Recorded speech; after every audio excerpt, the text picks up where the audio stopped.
TMC के साथ आने से कांग्रेस खुश है, वहीं राहुल गांधी की सावरकर पर बयानबाजी से उद्धव ठाकरे वाली जो शिवसेना का गुट है वो नाराज है। उद्धव ठाकरे ने कड़े शब्दों में कहा है कि सावरकर का अपमान बर्दाश्त नहीं किया जाएगा। ये विपक्ष को सबसे बड़ा इन्होंने हथियार दिया है। क्या राहुल गांधी की सदस्यता जाना 2024 के चुनाव को बदल कर रख देगा? क्या राहुल के समर्थन में जिस तरह से 17 दल आए वो 2024 में भी मोदी को टक्कर देंगे? क्या राहुल गांधी की सांसदी छिनना कांग्रेस के लिए संजीवनी साबित होगा? बिल्कुल, सब आ गए एक साथ। टीएमसी के लिए खुश है? मैं किसी अलग अलग पार्टी के लिए नहीं, सब विपक्ष एकजुट हो रहे हैं। राहुल के मामले पर विपक्ष का साथ मिलने से कांग्रेस गदगद है।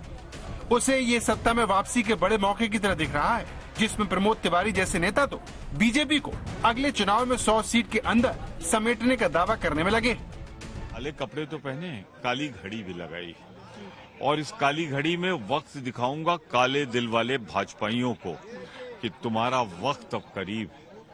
देख लो 2024 के बाद ये जो विपक्ष के सारे दल एक साथ हो गए हैं ना, तुमको समेट देंगे 100 के अंदर।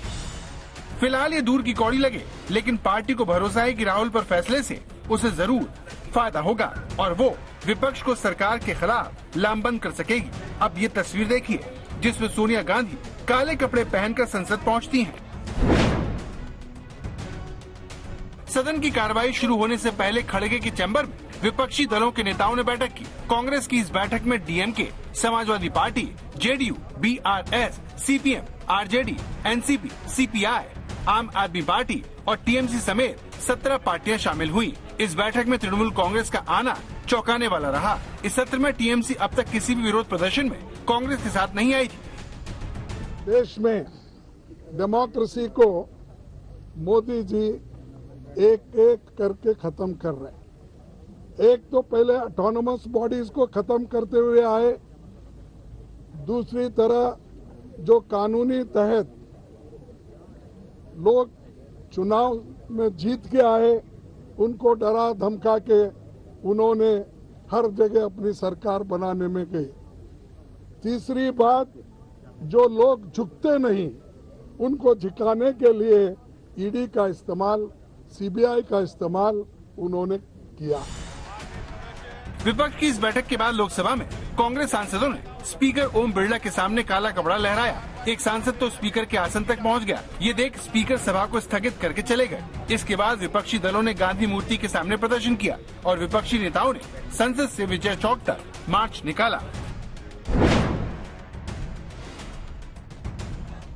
बड़ी बात यह है कि कांग्रेस भले ही राहुल के मामले पर फायदा लेने की कोशिश में हो, लेकिन राहुल गांधी के सावरकर पर दिए गए बयानों ने उद्धव ठाकरे को नाराज कर दिया है। जिस संसद में कांग्रेस विपक्षी एकता की तस्वीर पेश कर रही थी, वहीं शिवसेना उद्धव गुट के सांसद बीजेपी के सांसदों के साथ खड़े होकर राहुल के सावरकर पर दिए गए बयानों के विरोध में पोस्टर लेकर खड़े दिखाई दिए। यानी राहुल गांधी पर कार्रवाई की वजह से अगर तृणमूल कांग्रेस नरम पड़ी तो बार बार सावरकर की आलोचना से महाराष्ट्र में उनका गठबंधन खतरे में पड़ गया है।